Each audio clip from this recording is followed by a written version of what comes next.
అంటే ఇందులో ఒక పాయింట్ ఉంది. మీరు అనుకున్న కథ ఓవరాల్గా కనుక చూస్తే ఇప్పుడు బింబిసార తర్వాత వశిష్ఠ కదా, బింబిసార ముందు కాదుగా, బింబిసార తర్వాత వశిష్ఠ కాబట్టి అసలు తను ఎట్లాగా ఇప్పుడు మీ మీద మీకు కూడా ఒక నమ్మకం డెవలప్ అవుతుందిగా. డెఫినెట్గా నమ్మకం ఉంటుంది. ఎస్, నేను 100% కొడతాను ఈ సినిమాతో, చిరంజీవి గారి సినిమా అనే ఒక నమ్మకం అయితే ఉంటుందిగా. ఉంటుంది 100%. ఆ నమ్మకం పరంగా నేను అడుగుతున్నా, అసలు ఈ సినిమా అనేది ఎంత వైడర్ స్పాన్ని క్యాచ్ చేస్తుంది, కవర్ చేస్తుంది? సార్ నేను ఇమాజిన్ చేసుకుంది ఇది ఆయన కెరియర్లో టాప్ 10 ఫిలిమ్స్ ఉంటే ఫస్ట్ 3లో ఉండాలనుకుంటున్నాను సార్ నేను. ఓకే, ఇప్పటికి జయదేవ్ అతను ఎలా చెప్పుకుంటామో ఈ సినిమా తర్వాత ఈ సినిమా కూడా చెప్పుకోవాలి. అలాగా చెప్పుకుంటారా? చెప్పుకోవాలా? చెప్పుకోవాలి, చెప్పుకుంటారు కూడా. అది అనేది ఇప్పుడు చెప్పుకోవాలకి చెప్పుకుంటారికి, చెప్పుకోవాలి చెప్పుకుంటారు కూడా. రైట్, అది this is a correct statement.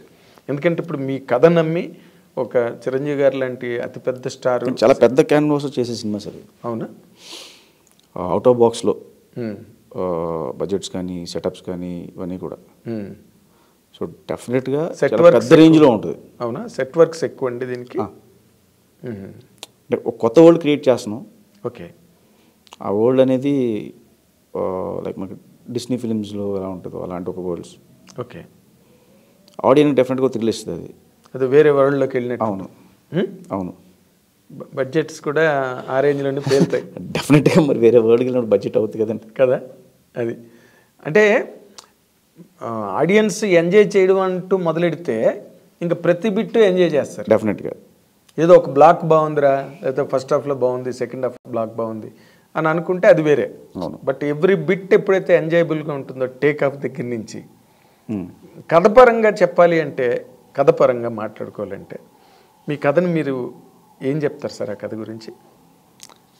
అంటే నాకు అర్థం కాలేదు మీరు అడిగిన క్వశ్చన్. ఇప్పుడు కథ గురించి చెప్పాలి అని అంటే ఈ కథలో ఒక ఎంటర్టైన్మెంట్ కానీ, లేకపోతే థ్రిల్లింగ్ ఎక్స్పీరియన్సెస్ కానీ, లేకపోతే ఒక ఇమోషనల్ బెంట్ కానీ దాంట్లో ఇవన్నీ ఉంటాయా, లేకపోతే కంప్లీట్గా ఒక ఎంటర్టైన్మెంట్ లాగే వెళ్ళిపోతుందా? It's emotional film sir.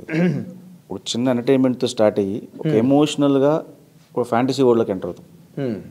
బేసికల్గా ఎమోషన్ లేకపోతే ఏ సినిమా ఆడదు సార్. నా నమ్మకం, నాకు తెలిసిన నాలెడ్జ్ ప్రకారం, యాజ్ పర్ మై నాలెడ్జ్, నాకు తెలిసిన నాలెడ్జ్ ప్రకారం ఎమోషన్ అనేది సినిమాని నిలబెడతాను నమ్ముతున్నాను. కరెక్ట్. దానికి ఇవన్నీ కూడా డెకరేషన్స్ అంతే. సో ఒక ఎమోషనల్ డ్రామా ఉంటుంది. ఏంటి ఎమోషనల్ డ్రామా? అది ఇప్పుడు చెప్పకూడదు సార్. అంతేనా?